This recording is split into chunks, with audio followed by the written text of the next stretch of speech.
Bismillahirrahmanirrahim.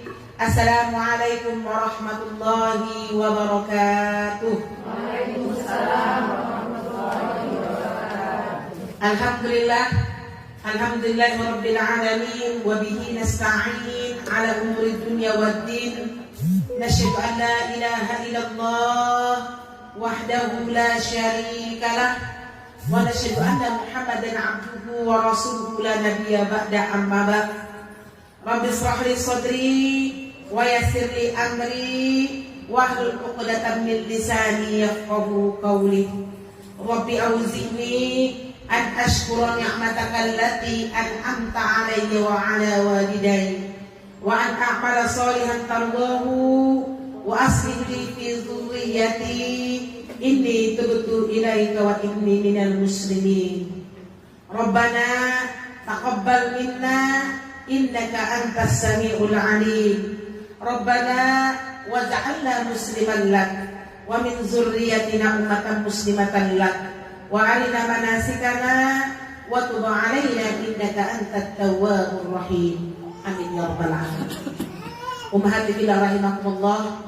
Untuk pertama, senantiasa kita bersyukur kepada Allah Subhanahu wa taala atas begitu banyak limpahan rahmat, kasih sayang, hidayah yang Allah berikan kepada kita yang tak bisa kita hitung dengan jari-jari kita ini. Terutama nikmat yang masih diberi oleh Allah, rasa cinta, giroh, semangatnya untuk senantiasa belajar agama dan syariat Allah. Cuman kita kunci lagi ini dia cinta Allah. Orang kalau ilmunya sedikit akan datang sifat sombong. Makin banyak ilmunya, dia makin tawadhu. Makin banyak lagi ilmunya, dia merasa tidak punya ilmu. Ibu yang nomor berapa? Sejak belajar fikih sudah halaman 515.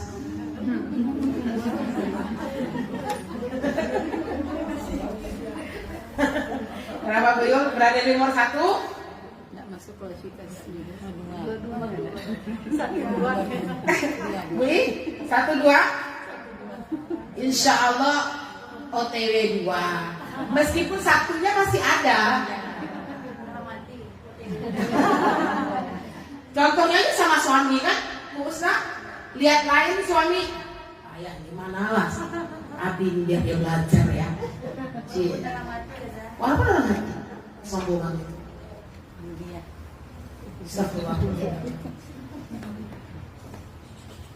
Selanjutnya bersalawat kita kepada Nabi Muhammad sallallahu alaihi wasallam.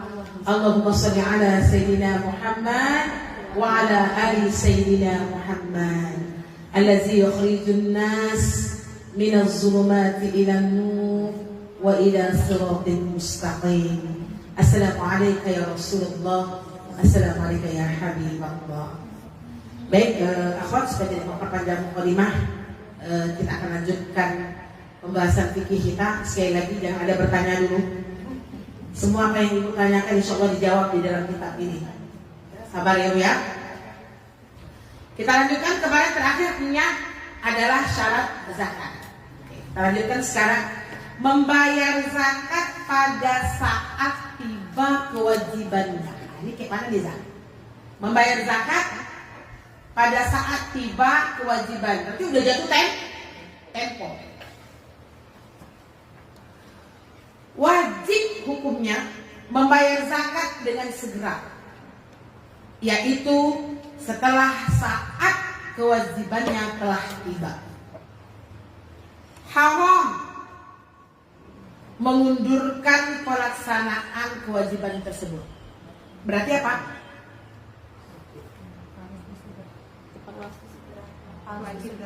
Segerakan. Tak boleh diundur-undur ya umat ya.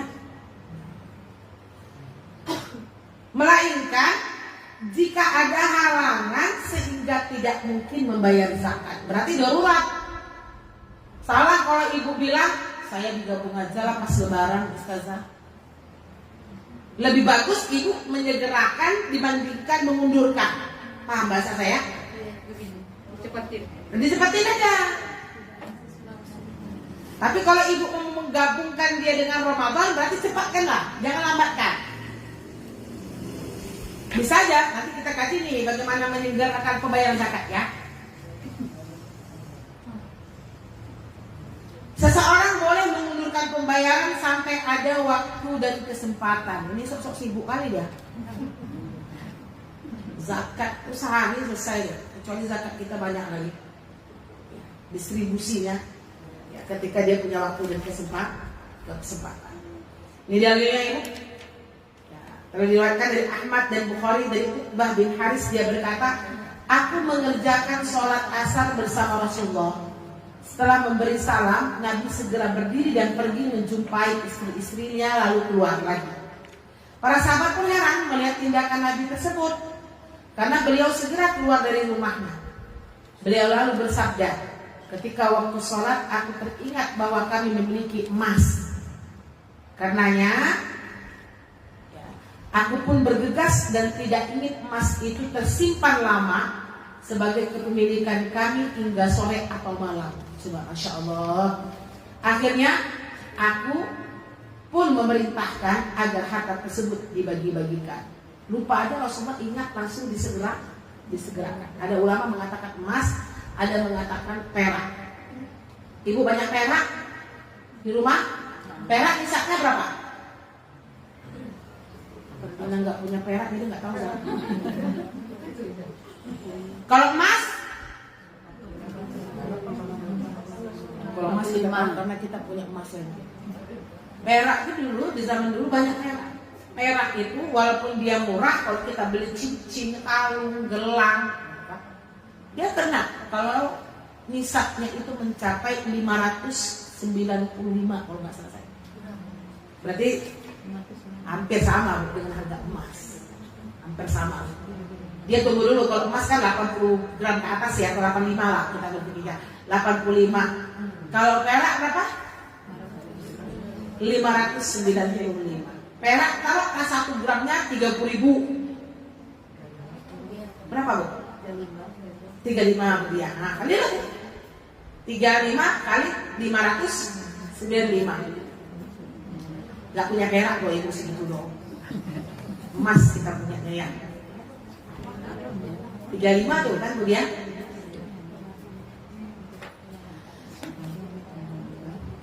Syafi'i dan Bukhari dalam kitab Tarikh meriwayatkan dari Aisyah bahwa Nabi bersabda, jika suatu harta bercampur dengan zakat, kami awat pastilah ia akan menjadi rusak dan binasa. Katakan kan ini. Apabila bercampurlah zakat dengan harta yang kita miliki, ya, maka dia akan menjadi rusak dan binasa. Diriwayatkan Humaydi dengan tambahan bahwa Nabi SAW bersabda, mungkin ada hartamu yang wajib dizakatkan, tetapi engkau tidak mengeluarkannya sebab harta haram akan merusakkan harta yang halal. Paham Bu? Jadi zakat itu kan artinya harta yang haram bagi kita. Kalau ibu campur, maka dia akan merusak harta kita yang halal. Paham bahasa saya? Berarti kita simpulkan, wajib membayar zakat pada saat tiba nisabnya dan haulnya. Waktunya ya, berarti kan nisab 85 gram emas misalnya. Haulnya 1 tahun.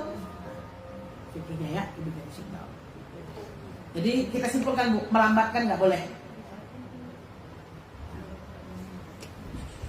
Lanjut, poin selanjutnya, menyegerakan pembayaran zakat. Nah, ini boleh apa enggak? Kalau tadi wajib membayar tiba ketika saat kewajibannya.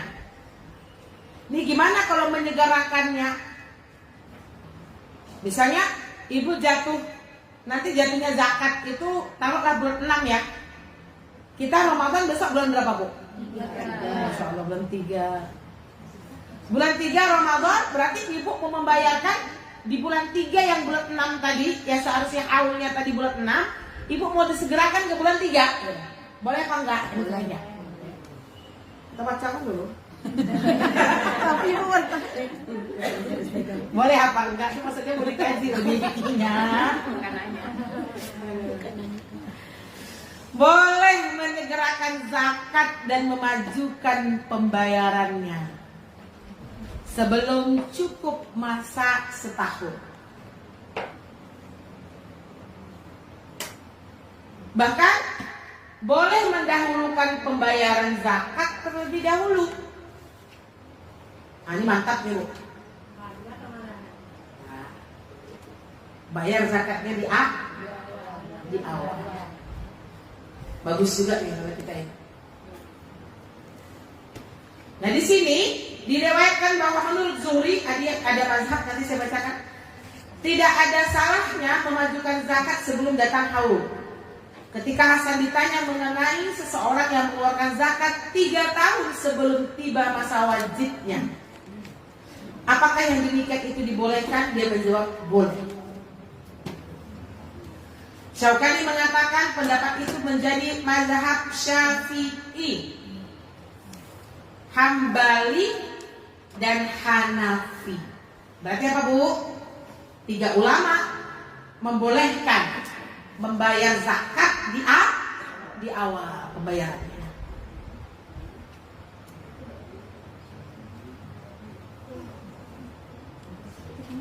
Paham Bu? Tinggal siapa lagi yang belum berpendapat? Maliki. Kalau Maliki dia berpendapat tidak sah. Nanti saya ulang Bu, tenang. 3 ulama mengatakan boleh. Berarti siapa yang ulamanya? Syafi'i, Hambali, Hanafi.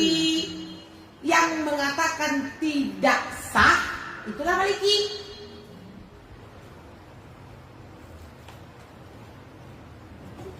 Maliki, Rabi'ah, Sufyan Ats-Tsauri, Daud, Abu Ubaid, Al-Harith bin Haris, dia mengatakan bahwa tidak sah sebelum datangnya haul atau sebelum cukup 1 tahun.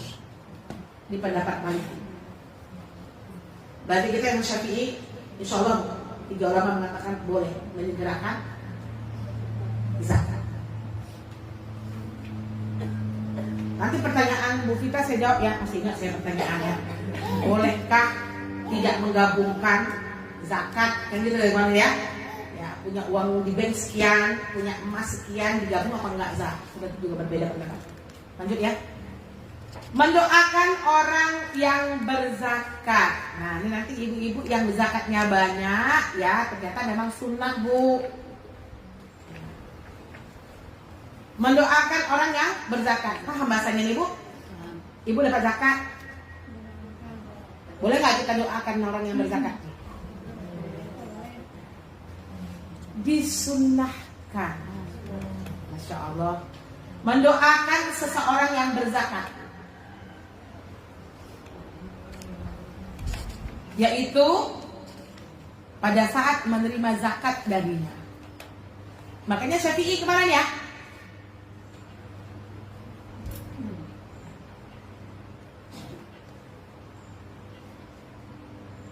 dalam surah At-Taubah ayat 103 ada dalilnya Bu.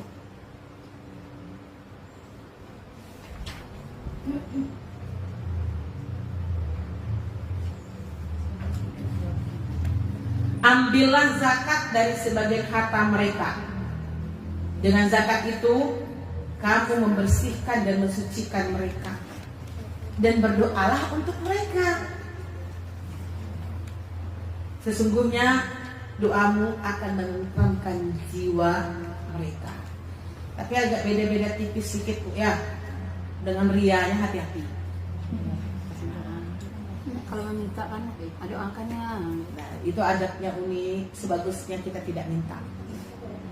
Makanya selalu diadapkan di sini, disunahkan seseorang yang berzakat itu didoakan oleh orang yang penerima zakat.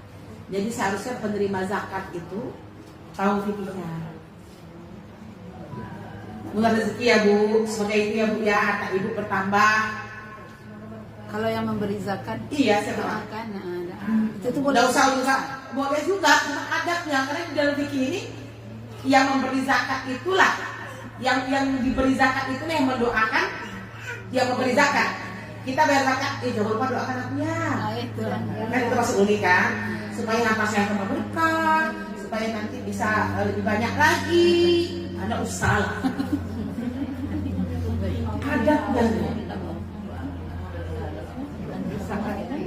Jaga nih adabnya. Bukan nggak boleh Bu, saya bilang adabnya aja. Karena di dalam fikih itu memang yang disunahkan itu orang yang dapat zakat itulah dengan kerendahan hati untuk mendoakan kita. Jadi ibadahnya itu ada keikhlasan nih. Tidak paksaan. Doakan dulu saya. Bisa kasih zakat. Kasih pengancam.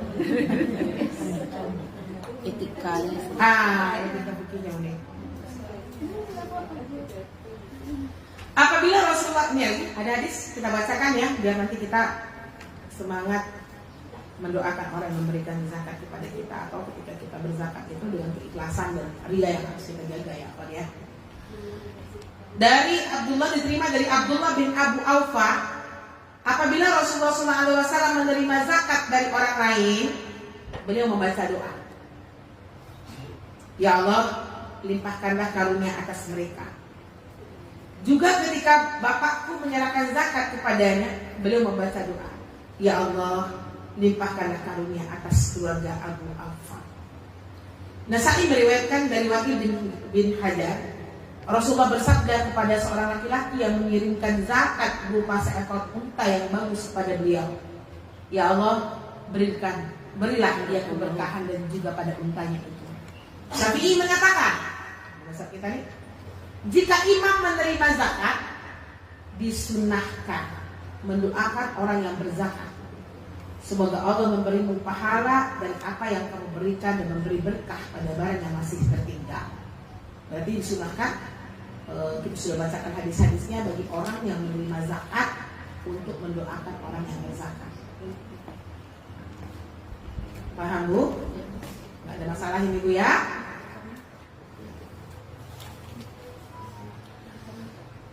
Tapi kalau saya usul,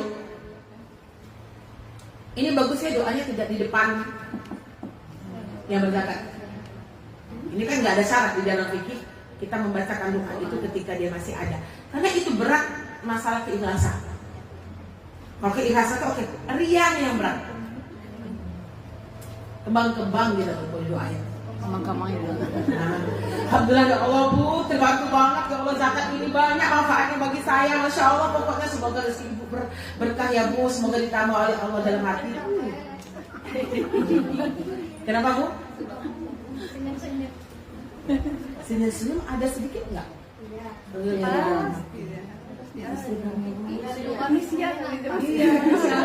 Makanya Bu lihat, kita coba beramal itu dengan hal-hal yang membersihkan kita dari ria dan sombong.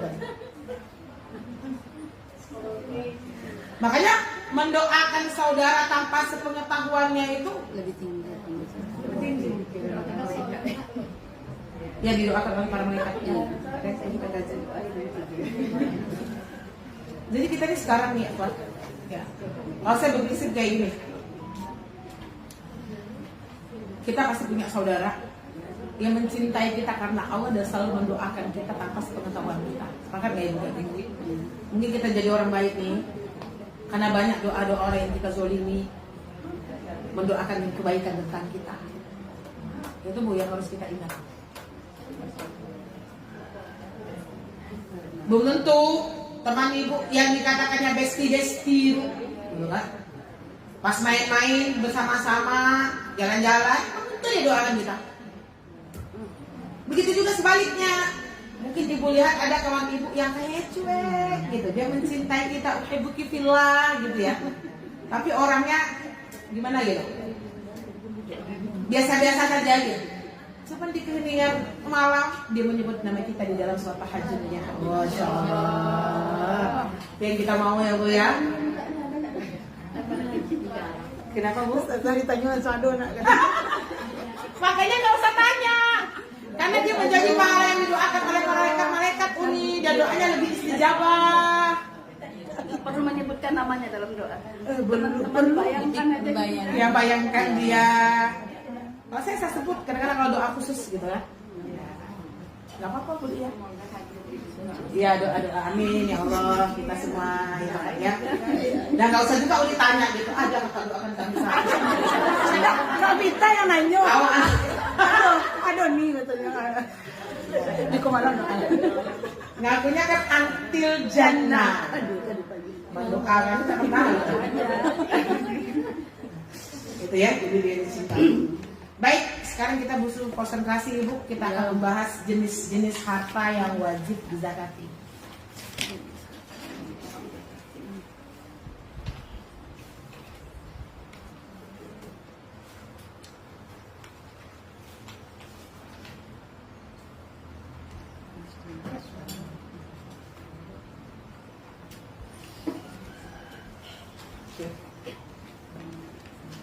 Yang pertama,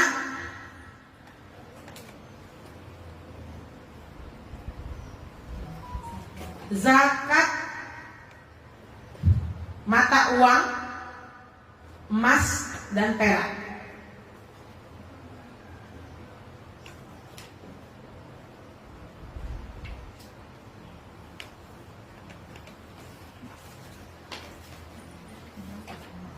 Mata uang Ibu ngerti nggak? Tahu ya. Uang. Dolar, tuh. Rial. Itu mata uang ya. Dinar. Ini nggak saya kaji nggak apa-apa ya. Ibu punya dolar.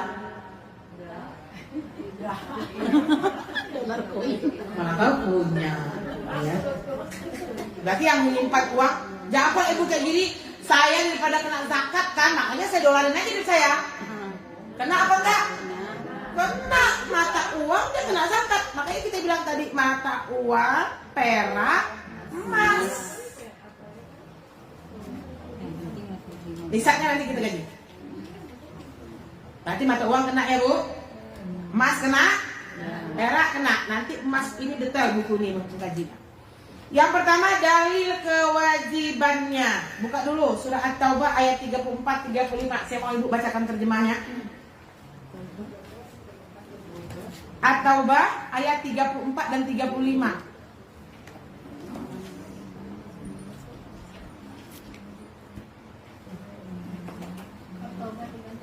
Ya tolong Bu.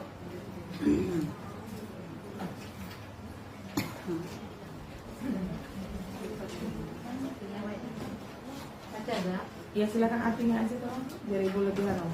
Wahai orang-orang yang beriman, sesungguhnya banyak dari orang-orang alim dan rahib-rahib mereka benar-benar memakan harta orang dengan jalan yang batil. Dan mereka menghalang-halangi manusia dari jalan Allah. Dan orang-orang yang menyimpan emas dan perak dan tidak menginfakkannya di jalan Allah, maka berikanlah kabar gembira kepada mereka bahwa mereka akan mendapat azab yang pedih. Kabarnya gembira ya. Ingatlah pada hari ketika emas dan perak dipanaskan dalam neraka jahanam. Enggak ada gembiranya. Lalu dengan itu disetrika dahi, lambung dan punggung mereka. Saya dikatakan kepada mereka, inilah harta bendamu yang kamu simpan untuk dirimu sendiri. Maka rasakanlah akibat dari apa yang kamu simpan itu. Jelas Bu? Ini kewajiban zakat emas dan perak. Oke. Wajib mengeluarkan zakat emas dan perak baik berupa mata uang, kepingan emas maupun emas mentah. Jika masing-masing benda tersebut sudah sampai 1 nisab. Waktunya cukup 1 tahun dan si pemilik bebas dari utang dan keperluan-keperluan pokok kehidupannya. Ini fikihnya ya. Kita kaji sekarang. Yang pertama, nisab emas dan jumlah yang wajib dikeluarkan. Ini dia pakai dirham, saya nggak pakai dirham Bu, nanti pusing Bu mendirhamkannya nih.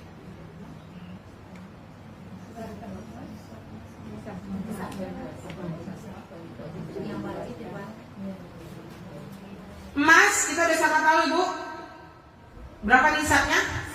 85. 85 gram emas. Ya catat aja dulu Bu. Di sini ada 1/40 sedekah dinar. Susah saya menganukannya. Kita udah ngambil yang konteks kekinian ya. Sudah digramkan oleh para ulama.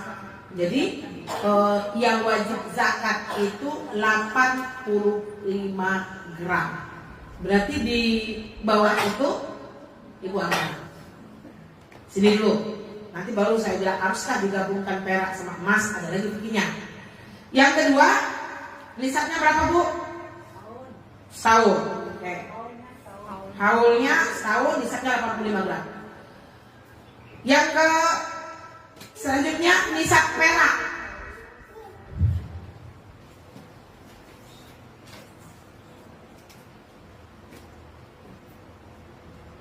Ini perak Bu. Kalau perak itu tadi yang saya sampaikan di awal 595 gram perak. Haulnya setahun. Sama Bu.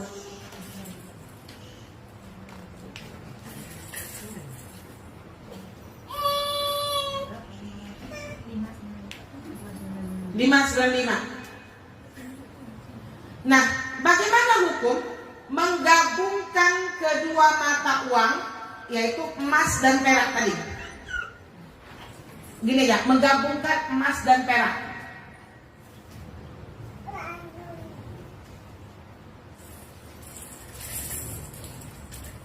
Barang siapa memiliki emas atau perak kurang dari nisab, maka ia tidak perlu menggabungkan yang satu dengan yang lainnya agar cukup satu nisab. Ini dilatar belakangi oleh jenisnya yang berbeda hingga tidak mungkin digabungkan. Seperti halnya sapi dengan kambing. Jika seseorang mempunyai 199 dirham dan 19 dinar, maka dia tidak wajib zakat. Karena nisabnya kan 200 sama 20. Kurang aja 1 sama 1 gitu. Berarti boleh nggak penggabungan antara emas dan perak? Nggak usah digabung. Beda dia. Nisabnya aja udah beda. Meskipun ini kayaknya beda tipis. Kalau uangnya hampir sama nih Bu. Kalau perak 20 juta ada. Oh 20 juta. 505. Dan jadi deh Bu. 595 sedikit ya. Kalau emas itu udah 72 juta ya. Lebih Bu? 900 77 6 kemarin ya. 72 itu kalau 850 tuh. Sekarang Mas 900 sekarang 850. 1 juta. Beda juga. Kalau emas terbiasa masih di bawah 1 juta. Mas saya udah lebih 85 kilo. Kilo. Overweight. 80 kilo Mas. Ayo. Apa nih? 7.500. Sekarang? Kalau yang Antam antam enggak? antam ya. Ada 100. Kalau antam tingginya dari 100 kemarin. Mas karena perang ini ya. Karena perang naik gitu. Berarti enak jual kalau pada beli sana. Jadi enggak perlu digabung.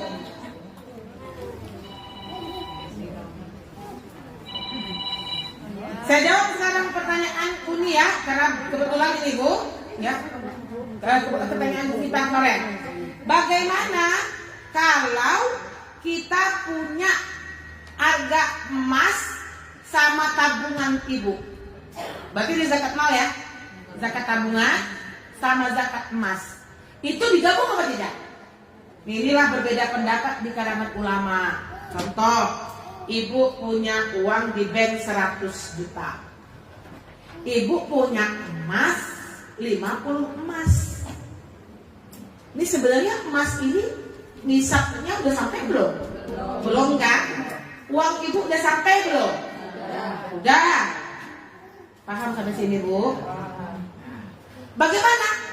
Apakah emas ini harus kita gabungkan kepada uang kita 100 juta tadi tambah 50 gram emas, atau tidak perlu digabungkan karena kadarnya berbeda?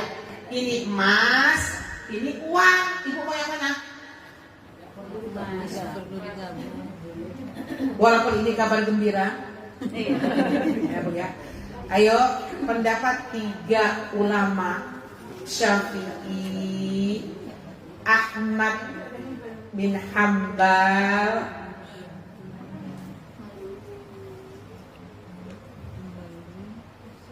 Ibnu Hazm, tidak perlu menambahkan untuk menyempurnakan nisab.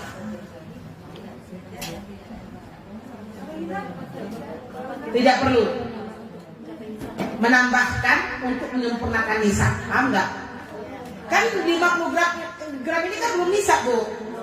Berarti kita menggabungkan 100 juta dengan 50 ini kan? Kan berarti nisabnya udah lebih nih. Nah, tidak perlu. Berarti apa yang harus Ibu zakati? Yang 100 jutanya. Yang emasnya kena nggak, Bu? Nggak kena. Karena Ibu belum sampai nisab. Ini pendapat yang paling banyak, Bu. Syafi'i, Hambali, Ibnu Hazm tidak perlu ditambahkan untuk menyempurnakan nisab. Meski ada yang bilang yang boleh, ya. Tapi yang terkuat, saya ambil yang terkuat, Ibu, tidak mencampurkan keduanya.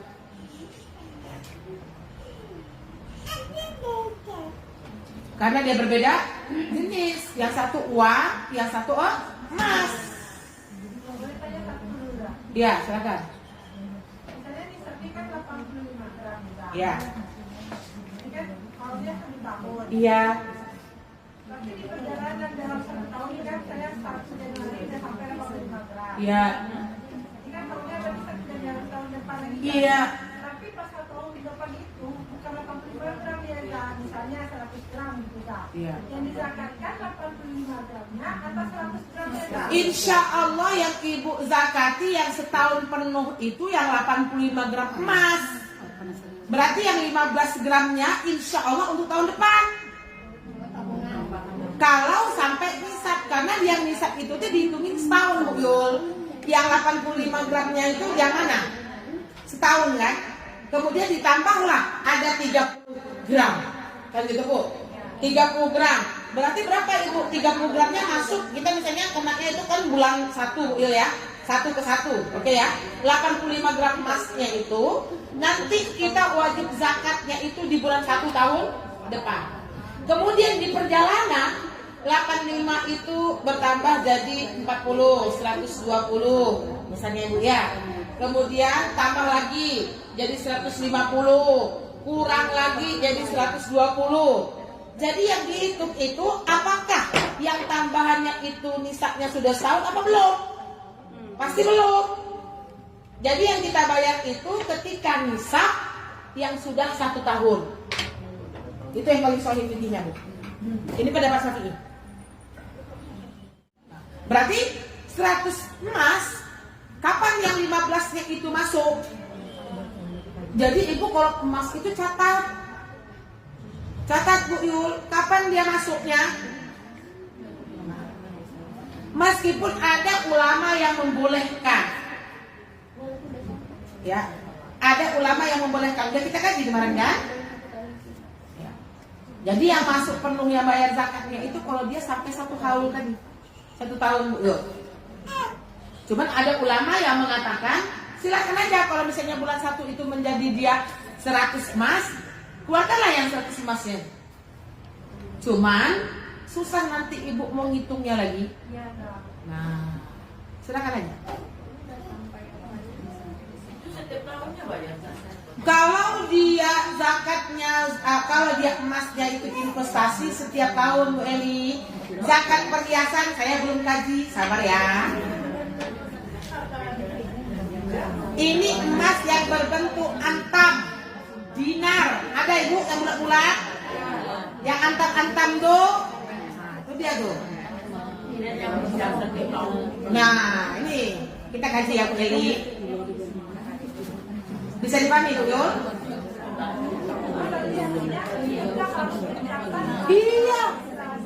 Keluar masuk tuh catat. 85 tahun pertama.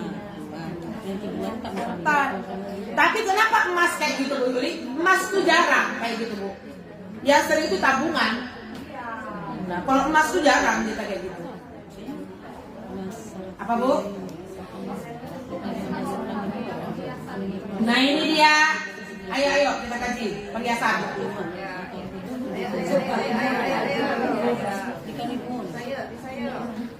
Ya banyak-banyak perhiasan nih biar tenang ya. Biar bisa tidur. Ayo. Yang pertama Ibu, para ulama sepakat tidak wajib zakat bagi intan. Apa ini lah intan Bu? Berlian, mutiara, batu-batu permata. Nah, Ibu yang punya apa yang ini? Ini nggak wajib zakat kecuali dia diperdagangkan.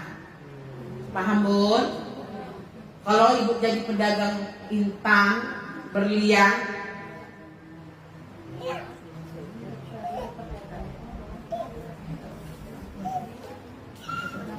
oke, akhwat? Sampai sini paham? Oke, lanjut.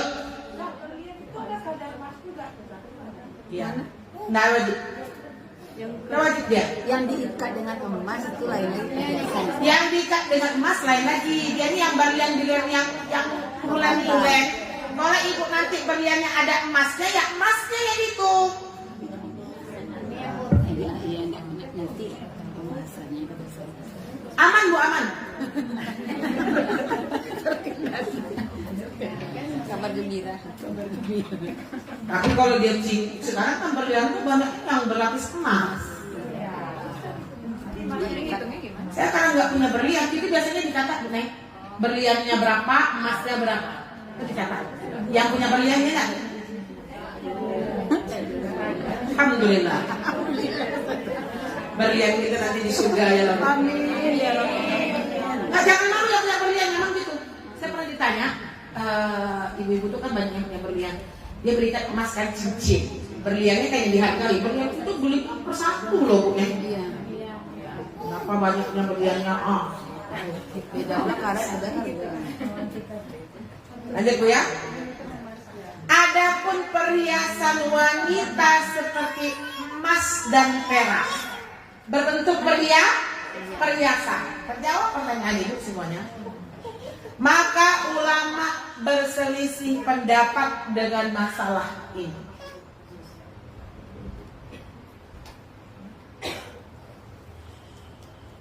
Hanafi berpendapat wajib dikeluarkan zakatnya apabila sampai satu nisab. Berarti ini siapa Bu? Pendapat siapa Bu? Hanafi. Yuk kita bacakan hadisnya.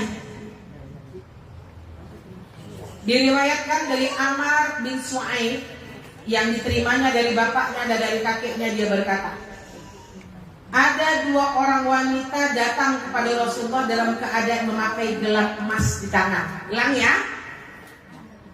Rasulullah bertanya kepada mereka, apakah kalian menginginkan Allah membelikan pada tangan kalian pada hari kiamat nanti gelang yang terbuat dari api neraka? Tidak.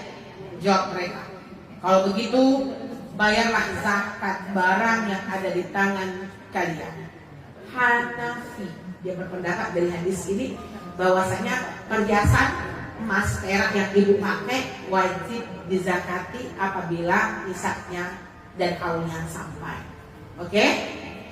Ini pendapat siapa Bunda? Hanafi. Yang kedua pendapat 3 imam lainnya. Siapa yang 3 imam itu berarti Bu? Syafi'i, Maliki, Hambali. Hebat ibu-ibu nih dengan mazhab. Tapi lupa lagi, yang boleh Hanafi apa Pak ya? Diajak ujian nggak mau, kan? Saya aja Bu, itu Bu Nen harus buka kitab lagi. Yang paling saya hafal itu yang Syafi'i. Yang Hambali Hanafi ini kadang-kadang nggak hafal juga. Ketiga imam lainnya berpendapat bahwa tidak wajib zakat pada perhiasan-perhiasan wanita walaupun jumlahnya banyak.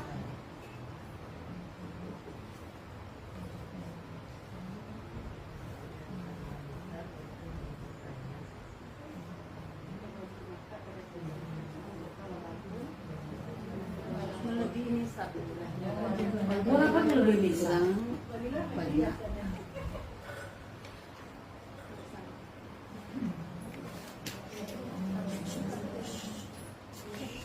Nah, hadisnya itu berentangan. Kalau tadi kan hadisnya menurut Amr bin Su'aib ya, ini hadis Aisyah di dalam kita Al-Muwatta. Ya. Karena apa? Aisyah bertindak sebagai wali kepada putri-putri saudaranya yang telah yatim. Mereka memakai barang-barang perhiasan dan Aisyah tidak mengeluarkan zakat dari perhiasan-perhiasan tersebut. Jadi insya Allah itu zakat perhiasan itu, tapi jangan pula berlebihan ya. Paham bahasa saya, Bu? Ya, Bu. Perhiasan itu kan kita nggak pakai taktik tuh, karena kan kita nggak hobi pakai perhiasan.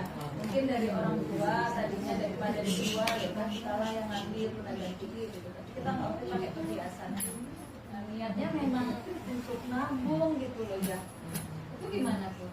Nggak apa-apa. Tetap nggak dikeluarkan. Nanti keluarga. Pakai aja sekali. Karena makanya beda Bu Sri. Zakat perhiasan itu dengan zakat invest itu tidak sama. Makanya ibu kalau jual emas itu potongannya banyak. Banyak daripada antamnya. Tapi terserah ibu mau mengeluarkan Hanafi boleh. Banyak pahala. Kan sudah kita pelajari kan. Kalau Hanafi bilang wajib katanya kan. Sementara 3 ulama mengatakan tidak wajib. Tapi kalau ibu mau berhati-hati, ambillah pendapat Hanafi, nggak apa-apa. Walaupun nanti nggak jatuh zakatnya, di akhirat jatuh sedekah. Itu bahasanya Bu. Jatuh sedekah.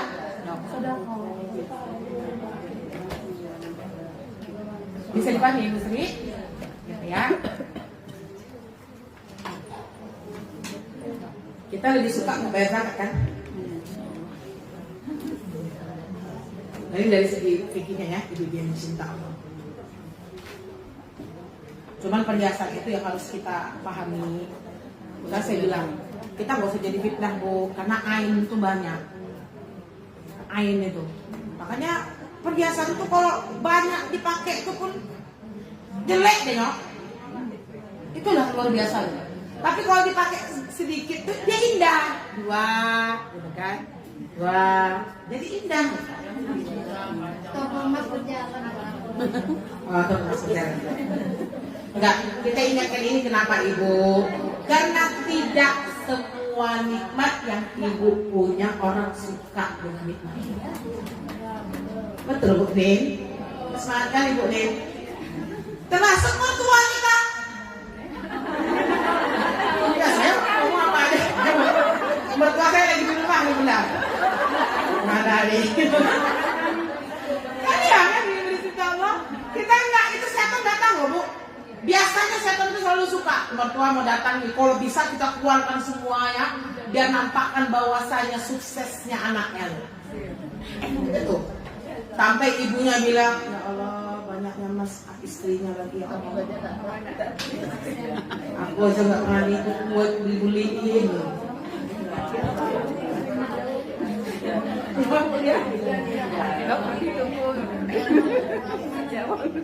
Secowoknya nih. Iya. Jangan marah Ibu sama saya ya. Ini mengkondisikan meskipun kita tadi bilang ya masa sih ibu mertua kita kayak gitu, masa sih orang tua kita kayak gitu, ya makanya kita menjaga. Dari mau nggak kena ain, datang mertua masak nao kita kayak gini, Udah gelap baru pulang dia. Jangan seuzon, memang seperti itu Bu, nggak bisa kita. Makanya ulama mengatakan seorang anak laki-laki kalau dia memberi ibunya, kasih tahu sama istrinya. Gitu Bu. Terbalik.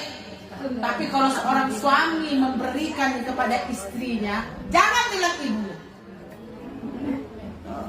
Ibunya suami. Nah, Ibu, kita nih mau liburan Ibu. Saya berdua juga saya datang juga di rumah nih. Ibu juga nanti ketemu mertua. Itu memang luar biasa Islam ini. Kalau kita lagi, ya kan? Kalau suami ngasih istri, nggak usah kasih tahu ibunya. Sedih. Seharusnya senang lah, seharusnya, tapi nggak semua. Nggak semua orang yang seperti itu Bu. Kenapa Bu?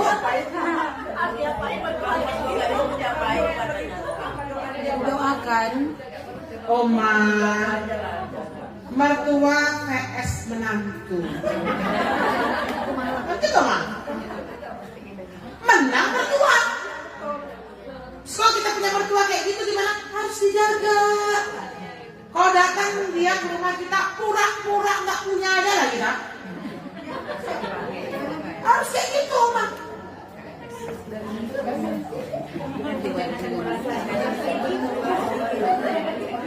Nah ini kalau ngaji mertua semangat kali ini. Mertua wak Bapak Nora? Ya kan nanti akan merasakan jadi mertua juga. Tapi harus belajar juga. Kan seharusnya gitu. Kalau kontes kemanusiaan seharusnya kita senang dong, anak kita senang. Itu kontes kemanusiaan, tapi dari segi diri kita sendiri itu berat Bu. Ibu sama istri ini berat dia. Makanya istri ini nggak pernah menang. Ibu harus siap dari sekarang. Kita ini nggak pernah menang. Bu Sri apa Bu Sri? Kalau misalnya istri memberikan dari orang tuanya tanpa setahu suami gimana aja. Sementara hasilnya itu hasil daripada istri itu sendiri. istri. Baik. Kalau Bu Sri tanya fikihnya, insya Allah boleh. Tapi saya tetap mengingatkan ibu dengan adab di rumah tangga. Kita bekerja karena izin suami. Ya, suami seharusnya juga tahu bahwasanya kita juga anak yang berbakti kepada orang tua kita. Mas, Bunda ngasih uang sama ibu 500.000. Oh iya, memancing dia supaya dia juga ngasih mama kita. Betul. Meskipun Bu, walaupun dia tidak pernah adil dengan orang tua kita, ibu nggak boleh marah karena status fikihnya bukan seperti itu. Ya gitu ya Bu Sri ya. Contohnya Pak, kita selalu ibu tiap lebaran misalnya nuntut, Pak, mama papa 1 juta loh, mama juga 1 juta dong. Adil? Nggak bisa Bu. Tapi kita harus kembalikan aja kepada dia. Mama Bunda berapa? Ya samain aja lah 1 juta. Ya Allah, alhamdulillah, makasih ya. Murah rezeki ya, barokah ya. Itu kan aja Bu. Tapi kalau dia bilang cuma bisa 500.000 nggak apa-apa ya Ma, nggak apa-apa. Makasih ya Pak, keikhlasan Papa. Nggak bisa.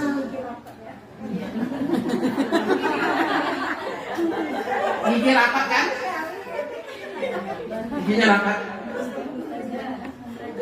Kenapa Bu dia? Ini masalah mertua yang istighfar Bu. Oh alhamdulillah nggak punya mertua. Aman berarti Bu dia. Kalau anak laki-laki dia bertanggung jawab dengan primer ibu dan ayahnya. Primer Bu.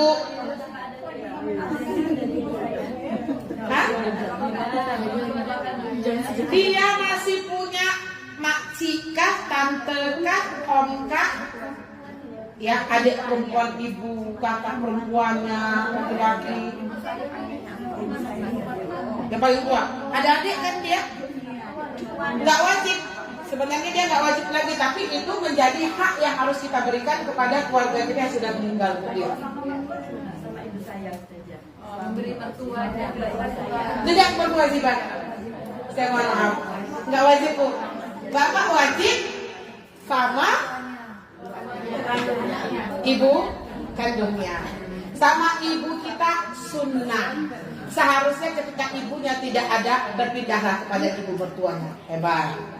Ajak sekali-sekali suami kita berdiskusi, Bu. Kalau seandainya orang tua kita nggak mampu, itu lebih bagus suami kita ke orang tua kita. Karena di mahramnya, mahramnya itu mu'abbadan dia. Mu'abbadan itu walaupun nanti Bu dia pisah sama Romo gitu, ibunya Bu dia itu tetap ibunya Romo. Kemarin saya ketemu sama beliau Romo, gue takut di rumah makan Bu Purwo, benar nggak Bapak di situ? Kemarin siang. Saya ngisi pengajian di situ. Udah. Nyambung pertanyaannya Pak Sri tadi, kalau kita mau kasih orang tua lupa cerita sendiri harus izin suami. Tapi suami kalau nggak izin gimana saja? Suami nggak izin? Iya, nggak hasil sendiri ya kan? Walaupun hasil sendiri gitu salah.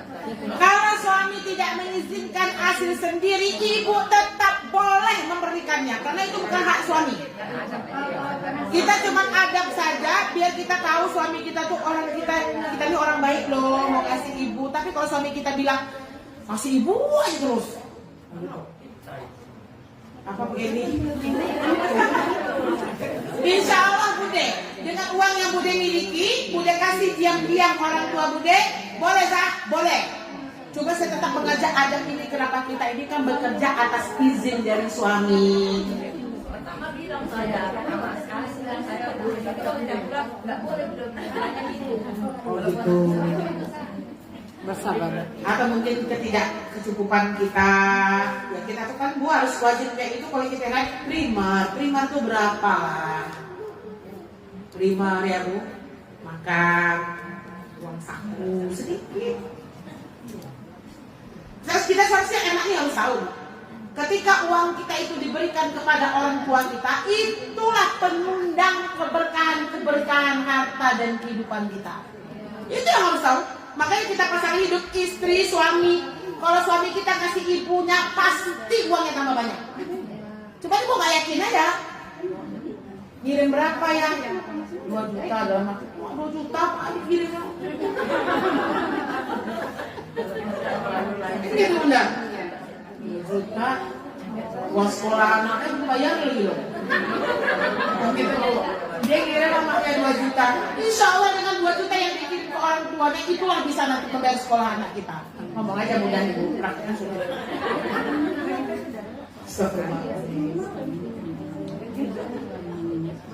Udah Bu Sri terjawab Bu Sri.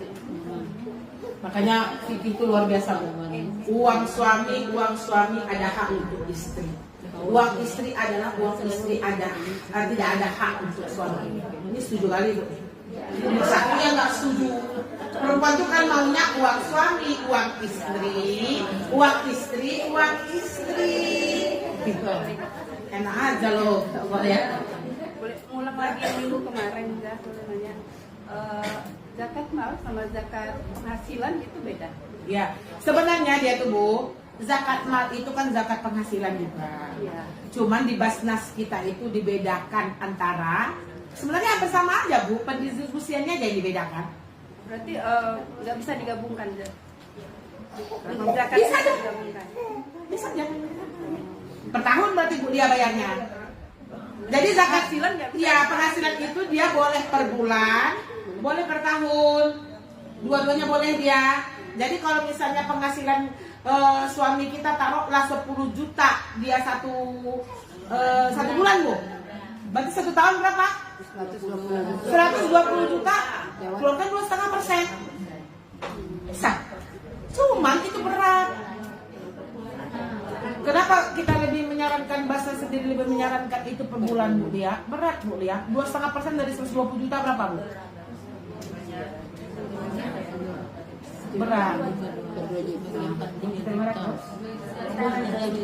Boleh. Jadi kalau kayak zakat mal ya, sebenarnya kita kan sebelumnya kita nggak bayar nih karena kita belum tahu hitungannya gitu. Sekarang kita udah mengerti kan. Iya. Membayar zakatnya itu dikodo apa nggak sih? Insya Allah suatu kewajiban ilmu itu ketika kita sudah sampai ke kita itu menjadi wajib.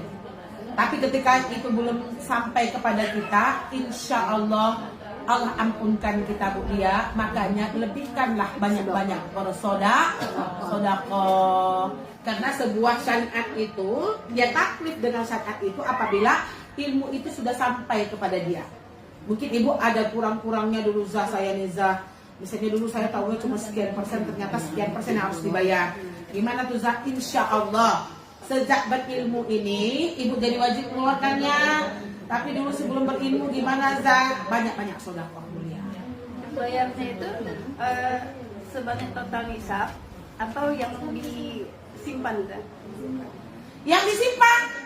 Kalau dia kena nisabnya kan 76 juta kemarin, 500 nih. 76 juta 500. Misalnya kalau ya Bu ya, uang ibu 200 juta. Kali 3. 200 juta tuh 2,5% dari 200 juta. Nah, 76 juta 500 itu batas minim. Nah, catat di bawahnya batas minim Bu. Berarti kalau ibu punya tabungan 50 juta di bank, aman, nggak kena zakat. Kalau udah sampai nisabnya di atas itu, sesuai dengan tabungan kita yang kita keluarkan. Kalau 1 M kan, 1 M kan 2,5% 1 M. Kenapa Bu Isna? Kalau misalnya nilai berdagang, berarti per bulan kita keluarkan, berarti per tahunnya keluarkan lagi. Perdagangan, iya beda lagi Bu. Dia untung sama apa? Entar dulu nanti di pas zakat perdagangan nanti baru saya itu Bu. Dia beda dengan penghasilan nih. Lain. Ya penghasilan itu Bu, kalau Bu Usna tuh perdagangan Bu. Iya. Perdagangan. Kalau ibu jadikan itu penghasilan, Misalkan ini per bulan berapa, kita langsung keluarkan di zakat. iya, gitu aja lah. Kan ada tabungan lagi nih. Yang tabungan tuh kenakan lagi. Yang perpesi apa dagangannya itu udah kena sekarang kan Bu, per bulan misalnya ada keuntungannya misalnya 50 juta keuntungan bersih Bu Usna. Keluarkan 2,5% itu jadi zakat penghasilan dia. Penghasilan dari jualan mie Aceh tadi per bulan tadi gitu ya. Supaya yang rame. Ya, nanti kapan-kapan kita makan mie Aceh kan? Kan gitu contoh ya Bu. Nah gitu. Penghasilan itu Bu nanti saya masuk nih di zakat penghasilan. Sabar dulu Bu. Di penghasilan itu boleh digabung. Penghasilan itu Bu Usna, ibu punya mobil rental, hitunglah tuh. Punya sewa kos-kosan, punya, gabung. Dia beda nih dengan emas dengan perak tadi. Kalau emas dengan perak dia nggak boleh digabung. Kalau penghasilan itu digabung semua, namanya zakat penghasilan. Tapi yang maksudnya kita punya kayak ruko atau Iya. mereka bayarnya per tahun, jadi kita ngikutin yang mereka. Setahun aja Bu, setahun kan boleh nih. Ini kan zakat penghasilan. Digabung Bu ya, contoh. Ibu banyak penghasilan ibu Bu. Rumah petak ibu 7 juta 1 bulan. Ruko ibu 1 tahun taruhlah 50 juta. Ya, mobil yang ibu rentalkan 1 bulan 5 juta. Itu digabung semua Bu. Keluarkan 2,5%. Nggak bisa ibu kalau zakat penghasilan 50 juta belum sampai nisab kok Ustazah. Dagangan misalnya kan sewa menyewa kan, tetap kalau penghasilan tuh digabung, digabungkan semua. Tahu nggak bahasa saya sih?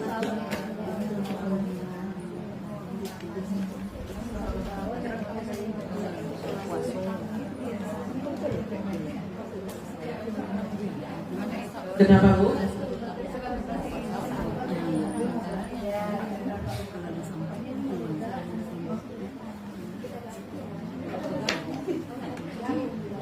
Iya Bu, cukup Bu ya, sabar ya. Masih ada zakat mas kawin, zakat rumah sewaan, kerja semua nanti, zakat perniagaan. Mas kawin ibu wajib zakat apa enggak? Nisabnya sampai dong. Nah kenapa ini di internasional ibu, kalau orang Arab itu dia nikah mas kawinnya mahal. Yang murah ini memang orang Indonesia aja Bu, seperangkat alat sholat. Nah, biar cepat ya. Astagfirullah. Orang-orang Arab ini kan bukunya internasional ya, Bu. Jadi memang dibahas di sini diangkat mas kawin. Mas kawin ibu ada kan? Bu ada, udah terjual juga. Saya juga ada terjual. Ada 3 emas bisa ya kan? Udah terjual lah mau.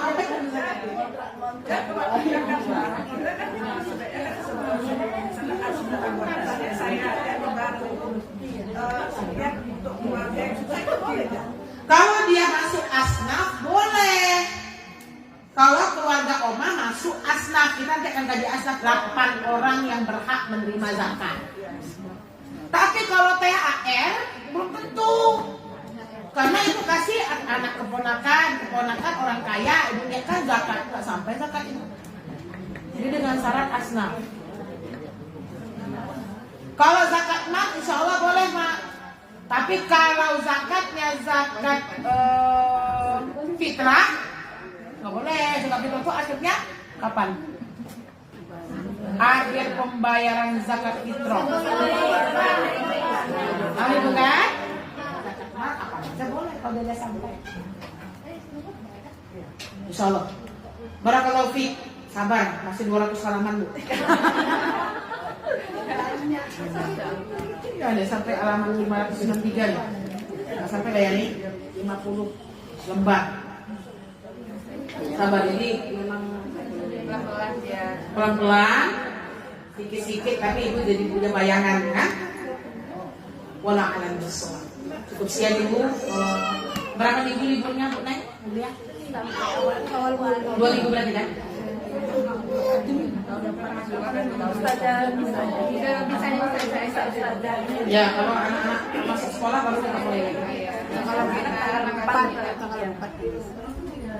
Cukup sekian ibu, bersabar bahwasanya zakat ini merupakan hukum Islam yang hukumnya wajib ya apabila sudah sampai nisab dan haul. Insya Allah kita akan kaji kembali, kita akan lanjutkan kembali setelah liburan nanti. Insya Allah sama berlibur ibu anak-anak, berikan waktu yang berkualitas untuk keluarga karena banyak sekali hak mereka yang kita zulim. Sekian, alhamdulillah. Assalamualaikum warahmatullahi wabarakatuh.